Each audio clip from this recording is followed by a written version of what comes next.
间，伫因个边境有即个蒲市，这个蒲市因为有即兵马官员，啊，所以呢，消灭了后，即个伪军就请孔子介绍一位学生来互伊做地方官。那么孔子就是介绍即个朱罗。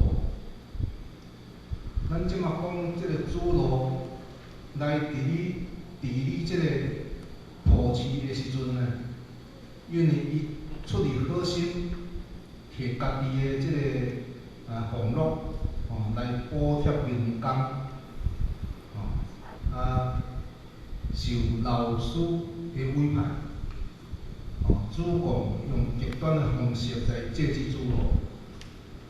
就是讲，主路伊来伫地方做官，为着要赶一寡水利工程，伊摕伊的薪水来补贴民工，再来互伊煮一寡点心好食。另外一方面，就是主公受着孔子的委派，叫伊爱去甲伊制止主路，叫伊袂使安尼做者，安尼的时阵。主路就十分生气，因老师甲伊讲你安尼做可能会创着一寡真大的危险。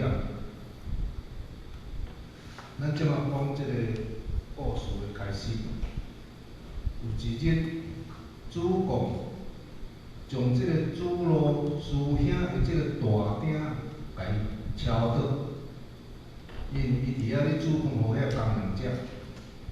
那么主路感觉着莫名其妙，即个好好的鼎是安怎甲弄倒去？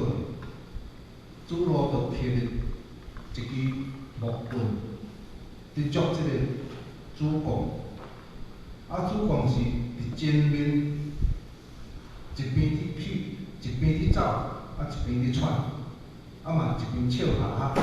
意思讲，主路的鼎叫弄去伊也搁笑哈哈就对。那么主路一面对一面骂，主公呢毋敢甲即个功夫最厉害的师兄来过招，所以因将伊抛到老师的身躯边。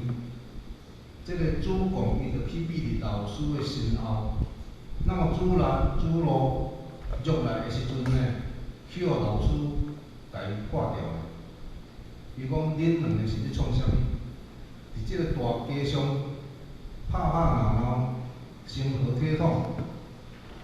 主公看到老师生气了，赶紧出来解释，讲我将师兄煮饭的大鼎甲伊弄倒去安尼，所以伊甲我捉。